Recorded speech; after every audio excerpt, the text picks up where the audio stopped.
Assalamualaikum warahmatullahi wabarakatuh.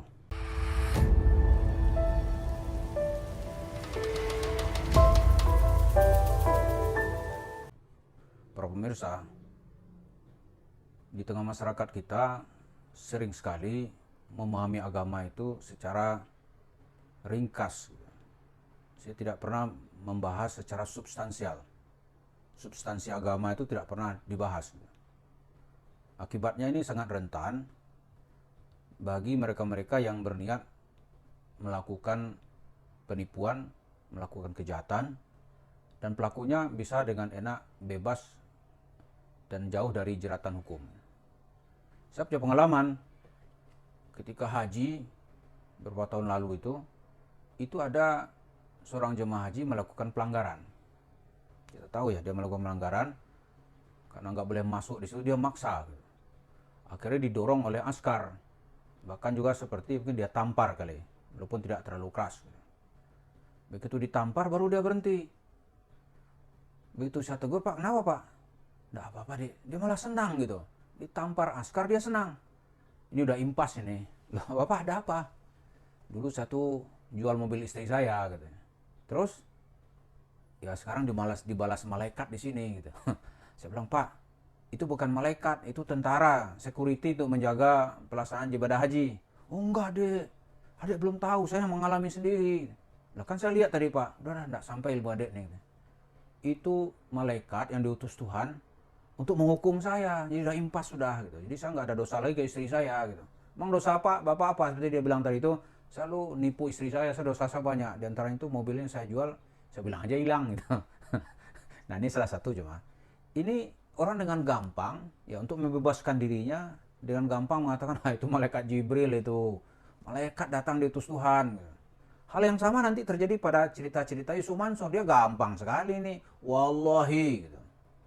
Itu rumahnya dulu kemalingan, ingat kan? Rumahnya kemalingan, uang-uang di kamar-kamarnya itu dibawa lari oleh maling. Nah, Yusuf Mansur kan malu dia kalau ngaku nih uang sedekah yang dikumpulkan banyak sekali, bermiliar-miliar gitu.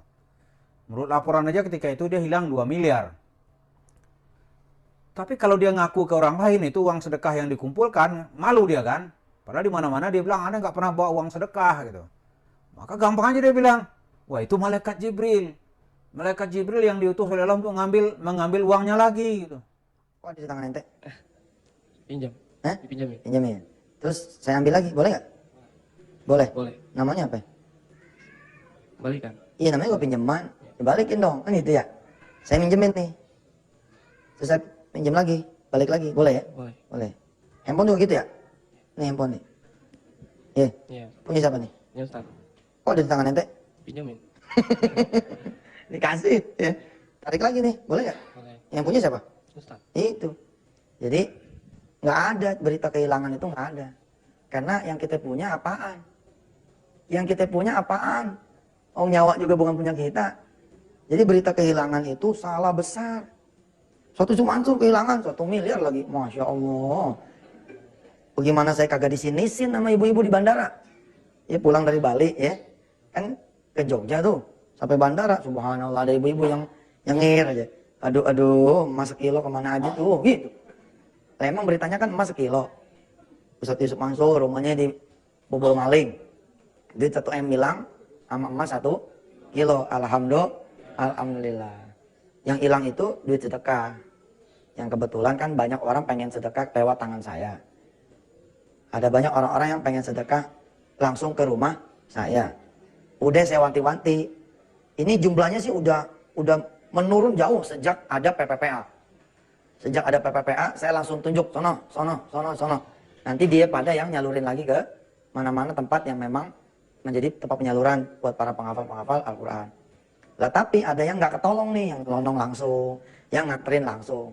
Nah begitu gitu, saya biasanya manggil petugas PPPA. Lah minggu yang bersangkutan itu, minggu tanggal antara 14, 15, 16, 17, saya sama Bang Nuh, ya, kita sama-sama pergi ke Kalimantan untuk promosi rumah-rumah tahfiz di sono. Sama multi level kita ini yang baru, multi level marketing M-Miracle, sama MDR. Habis itu berangkat ke Bali, Jogja. Nah, saat itulah rumah kosong, Allah ngirimin malaikatnya buat ngambil dia punya duit lagi. bukan duit saya. Ya. Ini kan aneh nih, malaikat Jibril atau malaikat diutus Tuhan untuk mengambil uangnya lagi. Berarti uangnya, kenapa Tuhan harus mengutus malaikat? Dari sisi substansi itu tidak benar gitu. Terus kalau uang kita hilang nanti dicopet orang, itu kita bilang malaikat diutus Tuhan. Jadi Tuhan mengutus pencopet gitu. Di malam itu Tuhan mengutus pencopet datang ke rumah Sumansur, mengutus maling, mengutus pencuri. Dan nanti malaikat datang. Kalau begini cara memahami agama, itu penyelesaian nggak pernah ada. Terus kalau Sumansur nanti ditagih oleh orang gitu, dia bilang, aneh ini seperti Nabi Ibrahim gitu, aneh adem gitu. Nagih-nagih utang, pengikut Namrud gitu. Ini cerita-cerita lucu, tapi disampaikan ke tengah publik, dan sebagian besar masyarakat bisa memahaminya, kan aneh sekali ini.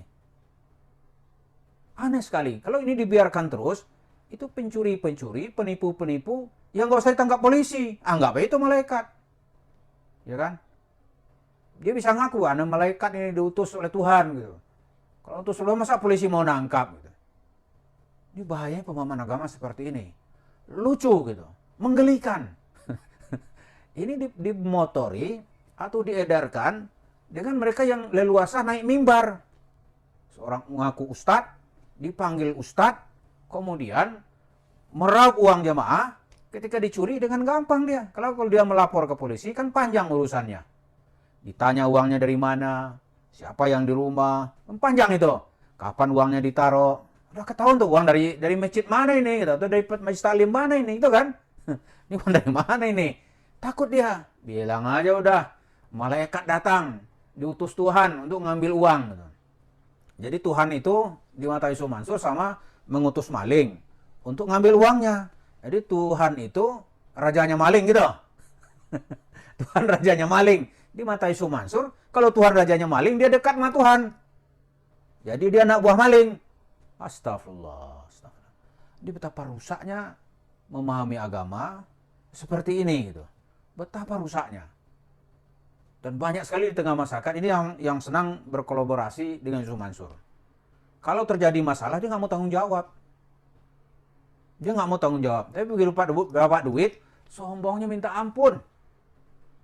Indonesia lah mau dibeli, klub sepak bola lah untuk cuci uang gitu. Tapi begitu ditawarkan nggak ada suaranya. Mau bikin pabrik pesawat lah, mau pindahin pabrik Boeing lah ke sini gitu. Tapi ngajak jemaah ngumpulin duit. Tapi begitu duitnya dapat, dipikir Boeing itu murah apa. Kemudian cobalah orang-orang miskin, diperasin tenaganya, diambilin duitnya, tuh dihibur aja, cerita-cerita bullshit. Kita surga lah. Cerita, digandakan Tuhan lah gitu. Wah dapat ini, macam aja ceritanya. Udahlah kita ini harus bosan jadi orang miskin. Benar nggak? Benar. Miskin, kamu lagi jadi miskin. Kita udah bosan jadi orang miskin. Dia udah bosan jadi orang miskin. Karena itu ya udah, kalau jalan ke mall salawatin aja gitu. Coba dipraktekkan. Jamaah jangan sekali mempraktekkannya, maka pasti akan ditangkap polisi. Itu namanya mencuri. Kan banyak tuh yang cerita-cerita tuh. Saya ada praktekin. Tapi nggak ada tuh, tetap ditagih oleh kasir katanya. Nah ini cerita-cerita begini nih, dilihat kita harus hati-hati ya. Kita tuh mengimani malaikat sebagai hamba Allah, ya. Malaikat sebagai hamba Allah, sebagai makhluk ciptaan Allah, dia itu bekerja sesuai yang diperintahkan oleh Allah, ya kan? Wa yaf'aluna ma yu'mar. Dia tuh bekerja sesuai dengan diperintahkan. Dia bukan diasosiasikan, itu malaikat. Wah, tidak mungkin itu Tuhan memerintahkan malaikat, datang ke rumah Yusuf Mansur, ambil uangnya. Nggak ada, kecuali malaikat maut. Kalau malaikat maut, iya. Masih ada tugas-tugasnya. Tapi kalau malaikat Jibril, tugasnya itu menyampaikan wahyu. Terus sekarang kita jatuhkan derajat malaikat sebagai seorang pencuri. Coba, diturunkannya oleh Yusuf Mansur, derajat malaikat yang mulia, yang menjadi hamba Allah yang tidak pernah berdosa, dia patuh kepada Allah, sekarang dijatuhkan derajatnya oleh Yusuf Mansur ke derajat seperti seorang pencuri. Betapa nih bahayanya orang ini.